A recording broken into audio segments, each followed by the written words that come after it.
In a world that's just constantly being reshaped by technology, we often celebrate these incredible advancements, right? The sheer convenience it offers us. But what if that very convenience comes with a hidden cost? Something impacting, well, something as fundamental as our children's developing minds. Think about a place like Bengaluru, India's Silicon Valley. It's this bustling city, a global hub of innovation, always looking towards the future. But right there, a truly concerning trend seems to be emerging. And it's got doctors, educators, parents. Well, it's got them sounding a pretty serious alarm. We're talking about this phenomenon being called digital dementia, and it's affecting kids. So today we're taking a deep dive into what this actually means for young minds in Bengaluru, what the science is telling us, and maybe most importantly, what it might mean for all of us, really. Our mission, if you like, is to unpack this new kind of cognitive challenge, dig into the fascinating, maybe slightly scary science behind it, hear some real stories from families right there, and then talk about concrete steps. What can we actually do to protect these developing brains? Yeah, and what's truly fascinating, maybe alarming is the better word, is just how quickly this whole issue has come to the forefront. Because, traditionally, dementia is something we link with aging. It's this gradual decline, unfolds over decades. But this version that's emerging in Bengaluru, it's such a stark reminder of how incredibly adaptable, how plastic our brains are, for better or for worse. And that adaptation can happen really quickly, especially when you're talking about childhood. This isn't about biological aging, or some progressive disease state. It's about the unique landscape, maybe, of overstimulation and dependency that constant screen time can create. We're observing weakened memory, significantly reduced attention spans, and it seems directly linked to excessive smartphone use in children. The long-term implications, well, they're profoundly concerning. Right. So digital dementia, it's a striking term, isn't it? And we need to be super clear. Like you said, this isn't the progressive neurological disease we see in older adults. It's more like a distinct functional condition in children, characterized by these weakened memories, these shortened attention spans. And it seems tied directly to prolonged, maybe often unmonitored, exposure to digital devices. It really captures the essence, I think, without mimicking that age-related illness. Exactly. And the observations, the things doctors are actually seeing on the ground in Bengaluru, they're quite specific and troubling. Pediatric neurologists, psychologists, they're reporting this noticeable rise in memory-related issues. And it goes way beyond typical childhood forgetfulness, oh, I forgot my lunchbox. No, we're talking about kids really struggling with basic recall, showing signs of forgetfulness that actually hinder their learning in school. They have difficulty retaining information they just learned, maybe even minutes ago, sometimes showing noticeably slower thinking. And in some cases, even social withdrawal. Dr. Ravi Kumar CP, he's a consultant in pediatric neurology at Aster CMI Hospital. He's seen children who genuinely struggle, like remembering their own parents' phone numbers or the sequence of a simple story they just heard. Wow. Yeah. Their brains, he notes, seem to be getting actively rewired by this constant bombardment of fast-paced, fragmented digital stuff. It prioritizes instant gratification, that quick hit, fleeting stimuli over the kind of sustained focus you need for deep memory formation. And in Bengaluru specifically, it's a city where tech isn't just a tool, right? It's like the air they breathe. Absolutely. So it's not uncommon there for kids as young as 3, maybe 4, to be given smartphones. And while parents often see this as harmless, maybe even necessary, to manage busy schedules or just get 5 minutes of peace, the long-term effects on these rapidly developing cognitive systems, they're becoming undeniable. A serious concern for medical professionals there. It's like a massive societal experiment just unfolding in real time. Okay. That brings us to the deeper question then, the why. We've seen what it looks like, this digital dementia. But to really get a handle on the impact on memory and attention, we need to understand what's actually happening inside these developing brains. When they're exposed to so much screen time, this is where the science, I guess, really comes into play. Right. The human brain, especially in childhood, it's just incredibly plastic, malleable. Yeah. It's undergoing this period of rapid development, actively wiring itself through every single experience. Think of it like a super efficient learning machine, constantly building, refining its neural networks. And ideally, these networks are built through rich multisensory experiences. The child touching a textured toy, hearing a parent tell a story, feeling the wind outside, physically interacting with other kids. These diverse real-world interactions, they build what we call sensory memory. And that's the bedrock, the absolute foundation for all higher cognitive functions, problem-solving, critical thinking, complex memory recall. Everything builds on that. Okay, so how do smartphones mess that up? Well, here's how they seem to disrupt this critical process. Dr. Manoj Kumar Sharma, he's a professor of clinical psychology and also the director of the SHUT Clinic, that's the Service for Healthy Use of Technology, at NIMHANS. In NIMHANS, the National Institute of Mental Health and Neurosciences, right? A major center. Exactly. He explains that excessive smartphone use directly interferes with this natural organic development. So when children spend hours scrolling through short videos, rapidly switching between apps, playing these super fast-paced games, their brains are just flooded with quick, fragmented, often just two-dimensional stimuli. And this effectively trains the brain to crave instant gratification, rapid novelty. It conditions the mind to seek immediate rewards, these quick hits of information, rather than engaging in the sustained, deeper effort needed for real learning and memory consolidation. It's almost like feeding a growing plant only sugar water. Yeah, it grows fast, maybe, but without the essential nutrients for true strength and resilience. And what about specific parts of the brain? Is there an area that's particularly affected? Yes, the prefrontal cortex. It's often called the brain's executive control center. Absolutely vital for things like attention, decision-making, working memory, impulse control. And it's particularly vulnerable during childhood and adolescence because it's one of the last brain regions to fully mature. Development continues well into the mid-20s. So constant exposure to those rapid-fire notifications, the endless stream of short-form videos, the incessant shifts in information, it can just overwhelm this developing region. Instead of building these robust, deep neural pathways needed for sustained focus, the brain is kind of being conditioned for rapid, superficial processing. And that leads directly to reduced attention spans, making it harder for kids to filter out distractions, and significantly weaker memory retention over time. Think about it. A child who spends hours watching high-speed stuff on TikTok or YouTube might then really struggle to concentrate on slower, more deliberate tasks. Like reading a book or doing math homework. Exactly. Reading a chapter, solving a multi-step math problem, even just following a longer conversation. Their brain simply isn't wired for that kind of sustained, slower engagement anymore. It feels boring, almost painful to them. And Dr. Sharma also highlights this powerful dopamine loop that's at play. These fast-paced videos and games, they're engineered to deliver constant, quick rewards, a new level, a like, a quick laugh, whatever it is. The brain gets hooked on these rapid dopamine hits, and over time it actually loses its ability, or maybe its motivation, to engage in deeper, more reflective thinking, which just doesn't offer that same immediate chemical reward. So it's not just about remembering facts. Not at all. This insidious rewiring, it affects their ability to connect concepts across time, to process complex information, to think abstractly, and even, significantly, to form meaningful social bonds because their expectation for interaction is constantly shifting, favoring that quick hit, that superficiality over depth. Okay, this is where it gets really interesting, like you said earlier. Yeah. Because Bengaluru's reputation, India's Silicon Valley, it's not just a backdrop here. It feels like it's a central character, actively shaping, maybe even amplifying these challenges. This tech-driven environment seems to create this unique, almost concentrated set of circumstances. Are we seeing a preview of what might happen globally? It really feels like a perfect storm that's brewed there in Bengaluru. You've got kids exposed to digital devices earlier, far more frequently than in many other places.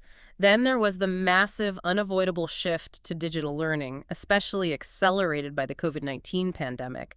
That just intensified everything, blurring the lines between using screens for school and just for fun. Right, it all just blended together. Exactly. And let's be honest, parents, often caught up in demanding tech jobs themselves, long hours, high pressure frequently find smartphones convenient, sometimes even essential, they feel, just to keep kids occupied and entertained while they try to meet deadlines. So this whole high-tech, fast-paced, often stressed lifestyle has inadvertently created an environment that's just ripe for these cognitive issues to take root and really flourish. And you're seeing actual evidence of this from schools, from parents. Oh, definitely. It's tangible and concerning. Teachers across Bengaluru, they're reporting that students struggle significantly to retain lessons, like from one day to the next. They forget key details, they fail to connect new information with what they learned yesterday or last week, and parents are noticing these gaps too. It's heart-wrenching for them. There's this one story, Priya, she's a software engineer in Whitefield, she shared this anecdote. Her 9-year-old really struggles to remember their family phone numbers, even though they've tried teaching him repeatedly.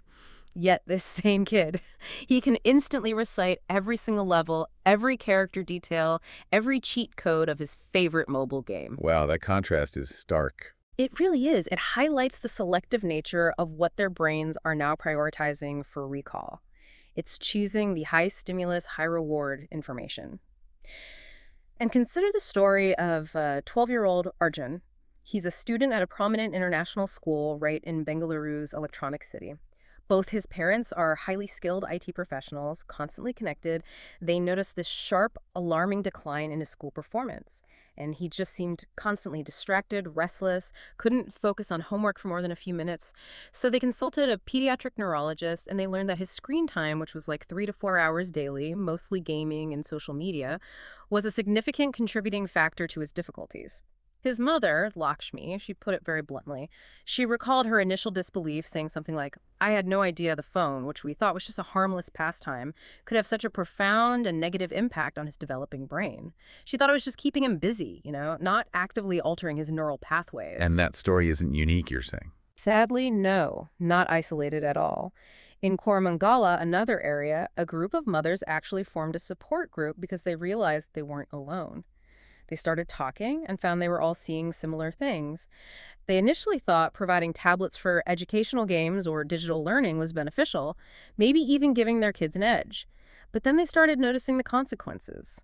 Kids forgetting instructions, losing interest in school subjects they used to like, withdrawing from friends, from family activities. They're seeing these effects unfold in real time within their own community and realizing they might have unknowingly contributed by providing these devices without fully grasping the implications. So, okay, this clearly isn't just about a child forgetting a phone number or struggling with one lesson. It's not just simple recall. It sounds like it extends much deeper, fundamentally shaping a child's broader learning capabilities and, crucially, their social development too. What are those ripple effects? Precisely. In Bengaluru's incredibly competitive academic environment, and it is very competitive, these weakened cognitive abilities can have truly long-lasting consequences. Students who are heavy smartphone users often struggle with tasks that require critical thinking, abstract reasoning, or sustained mental effort. Skills that are absolutely essential for success, not just in school, but in higher education, future careers. Like what kind of tasks? Well, things like writing complex essays that require synthesizing information, solving multi-step scientific problems, or engaging in project-based learning that demands deep, prolonged focus and planning. They're kind of conditioned for quick answers, surface-level information, maybe finding something on Google quickly, but not for the deep exploration and synthesis that real learning demands. And the social side. Socially, the impact is equally concerning. Maybe even more so, some might argue. Children spending excessive time glued to screens are missing crucial, formative opportunities to develop essential interpersonal skills. Think about all the nuances of face-to-face interaction. Reading subtle facial expressions, understanding unspoken body language, interpreting tone of voice, navigating group dynamics, learning to take turns, managing conflict. Yeah, all the stuff that makes us human, really. Exactly. These are the interactions that organically build empathy, refine communication skills, foster emotional intelligence, critical life skills. And they're often replaced by digital exchanges that, just by their nature, lack that vital depth and complexity. Dr. Kumar, the neurologist, observes that kids are literally losing the ability to read and respond effectively to social cues in real time. They struggle to connect meaningfully in real-life situations because they're so accustomed to simplified, often text-based or gaming interactions where those cues are either absent or maybe explicitly spelled out, like an emoji. And does this connect to mental health as well? Tragically, yes. This social withdrawal, combined with the cognitive shifts, can contribute significantly to mental health challenges. Numerous studies now link excessive screen time to increased rates of anxiety and depression in children and adolescents. Think about the constant need for digital validation, the likes, the comments, the in-game rewards. It can create this really fragile sense of self-esteem, a relentless cycle of dependency and comparison. Yeah, that makes sense. And in Bengaluru, where academic pressure is already so palpable, these emotional struggles just exacerbate the cognitive effects of digital dementia. It creates a much larger, more complex web of challenges for young people trying to navigate their world. Okay, this paints a pretty concerning picture, but it raises that incredibly important and hopefully optimistic question: what can we actually do? The good news you're saying is that experts there aren't just identifying the problem, they're actively advocating for practical, evidence-based steps. It sounds like it really requires a multifaceted approach. parents, educators, maybe even policymakers have a role. Because it's not just one family's issue, is it? It's societal. Yeah, absolutely. The solutions need to be comprehensive, but they definitely start with awareness and then intentional action. For parents, probably the biggest thing is establishing clear boundaries. Dr. Sharma at NIMHANS, he strongly recommends strict screen time limits. Ideally, no more than 1 to 2 hours per day for purely recreational use. And he emphasizes it's about mindful use, not necessarily an outright ban, although that might be needed sometimes. But that mindfulness takes effort. Right. For younger children, delaying smartphone exposure until at least age 10, that's very strongly advised. Let their brains develop those essential pathways through real-world, multisensory experiences first. And simple things, like implementing tech-free zones during meals, or maybe the hour before bedtime, or during family outings. That creates precious space for real connection. It won't be easy, there will likely be pushback from the kids, but consistency and clear communication about the why behind the rules are key. So it's not just about less screen time, but also more offline time. Exactly. Beyond just setting limits, parents can actively encourage engaging offline activities. Things like reading actual physical books, which requires sustained focus and imagination in a way scrolling doesn't. Outdoor play, developing spatial awareness, physical coordination, taking risks. Or creative hobbies like drawing, building with Legos or blocks, playing musical instruments, even cooking together. These activities don't just strengthen memory and attention by engaging those crucial multisensory pathways we talked about. They also foster creativity, problem-solving skills, resilience, patience, all those things that seem to be eroding. And we need to walk the walk too, right, as parents? Oh, absolutely. You play an incredibly critical role in modeling healthy behavior. If you're constantly glued to your phone, checking emails at dinner, scrolling during family time, your child will inevitably mimic that. Creating tech-free times for yourself and for the whole family promotes meaningful interactions and helps everyone truly unplug. It's leading by example, which is always the most powerful way. What about the type of content? Does that matter? Huge difference. It's really important to educate yourself and your children about content quality. Not all screen time is created equal. Educational apps, documentaries, things that encourage creativity or critical thinking, when used mindfully and maybe co-viewed, can certainly be beneficial. However, that fast-paced, dopamine-driven content, the stuff designed explicitly to maximize engagement through constant stimulation, endless scrolling, quick rewards that should be severely limited.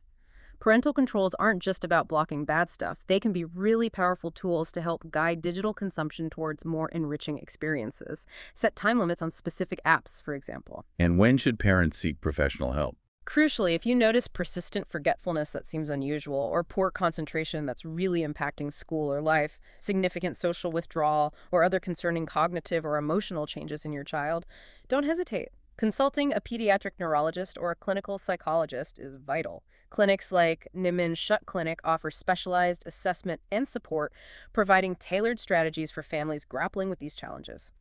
Early intervention is key. Okay, so that's parents. What about schools? And maybe even policy. Are things happening there? Yeah, there's definitely positive movement in Bengaluru on that front, too. We're seeing institutions stepping up. For instance, there's a prominent CBSE school in Indiranagar that has proactively introduced digital detox programs. They've integrated mindfulness activities right into their daily curriculum. Other schools are training their teachers specifically to recognize the subtle signs of digital dementia and to adapt their teaching methods. Maybe breaking down lessons into smaller chunks, incorporating more hands-on activities, consciously working on attention-building exercises. It sounds promising. It is, and on a policy level, there's a growing and pretty urgent call for clear, actionable guidelines on screen use within schools, not just for how tech is used for learning, but for overall student well-being. The Karnataka government, which has historically been very proactive in promoting tech education, now has this critical role to play, really, setting standards for age-appropriate screen exposure, ensuring that the undeniable benefits of digital learning are carefully balanced against the fundamental needs of healthy cognitive development. It's truly fascinating, isn't it, that as Bengaluru continues to spearhead India's tech revolution, it's also finding itself right at the forefront of confronting these profound, maybe unintended consequences of that very culture. This deep dive into digital dementia feels like a really important call to action for all of us, actually, not just those living in this incredible tech hub.